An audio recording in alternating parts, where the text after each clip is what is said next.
പടിഞ്ഞാറ്റങ്കര ചാനലിലേക്ക് വീണ്ടും സ്വാഗതം. ഇന്ന് ഞാൻ നിങ്ങൾക്ക് കുറച്ച് അറിവുകൾ, അതായത് നിങ്ങളുടെ വ്യൂസ്, നിങ്ങളുടെ സബ്സ്ക്രൈബേഴ്സ്, ഇതിനെക്കുറിച്ച് പറയാൻ വേണ്ടിയിട്ടാണ് ഞാൻ ഇന്ന് ഈ വീഡിയോ നിങ്ങൾക്ക് വേണ്ടിയിട്ട് ചെയ്യുന്നത്. അപ്പോൾ ചാനൽ സബ്സ്ക്രൈബ് ചെയ്യാത്തവരുണ്ടെങ്കിൽ സബ്സ്ക്രൈബ് ചെയ്യുക, ലൈക്ക് ചെയ്യാനുള്ളവർ ലൈക്ക് ചെയ്യുക, ഷെയർ ചെയ്യാൻ പറ്റുന്നവർ ഷെയർ ചെയ്യുക.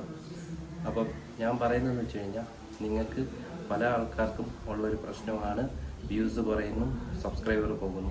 എന്തുകൊണ്ട് ഇത് പോകുന്നു എന്നുള്ളത് ഞാൻ നേരത്തെ ഒരു വീഡിയോ ചെയ്തിട്ടുണ്ടായിരുന്നു. വ്യൂസ് എന്തുകൊണ്ട് കുറയുന്നു എന്നുള്ളതിനെക്കുറിച്ച് ഞാനിപ്പോൾ പറയാം. വ്യൂസ് കുറയുന്നതെന്ന് വെച്ച് കഴിഞ്ഞാൽ, നിങ്ങൾ ചെയ്യുന്ന വീഡിയോ ഏതാ കോമഡി ആയാലോ അതോ സോങ്സ് ആയാലോ എന്തോ ആയാലും അതേ രീതിയിൽ ഉള്ള കണ്ടൻറ്റുകൾ തന്നെ ചെയ്യണം. മാറി മാറി ചെയ്തു കഴിഞ്ഞാൽ നിങ്ങളുടെ കിട്ടുന്ന വ്യൂസുകൾ കുറഞ്ഞുകൊണ്ടിരിക്കും.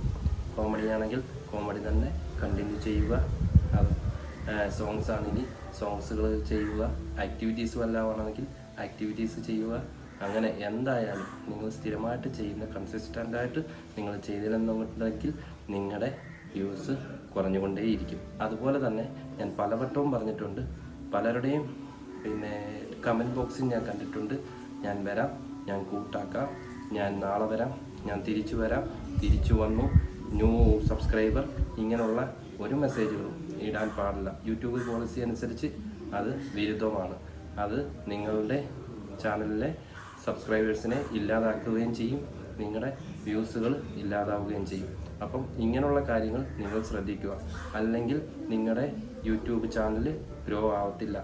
ഇത് ഞാൻ നേരത്തെ ഒരു വീഡിയോ ചെയ്തതാണ്. ഇപ്പം 2-3 ദിവസമായിട്ട് കുറേ ആൾക്കാർ എൻ്റെ അടുത്ത് ചോദിക്കുന്നുണ്ട്, എന്തുകൊണ്ടാണ് ഞങ്ങളുടെ വ്യൂസും സബ്സ്ക്രൈബറും കുറയുന്നതെന്ന്. അതുകൊണ്ടാണ് ഞാനിപ്പോൾ ഈ വീഡിയോ ചെയ്യുന്നത്. നിങ്ങൾ കാണുക, നിങ്ങൾക്ക് ചുറ്റുമുള്ളവരുടെ അടുത്ത് ഇത് പറയുക. കാരണം എന്ന് വെച്ച് കഴിഞ്ഞാൽ, നമ്മൾ ചാനൽ ഗ്രോ ചെയ്യാൻ വേണ്ടിയിട്ടാണ് തുടങ്ങുന്നത്. ഇപ്പോൾ എൻ്റേതായാലും ചെറിയൊരു ചാനലാണ്. ഞാൻ ഇങ്ങനെയൊക്കെയുള്ള കാര്യങ്ങൾ ചെയ്തു, എനിക്ക് അബദ്ധം പറ്റിയിട്ടുണ്ട്. അതുകൊണ്ടാണ് ഞാൻ എനിക്ക് അറിഞ്ഞ അറിവുകൾ നിങ്ങൾക്ക് പറഞ്ഞു തരുന്നത്. ഓക്കെ, നന്ദി, നമസ്കാരം.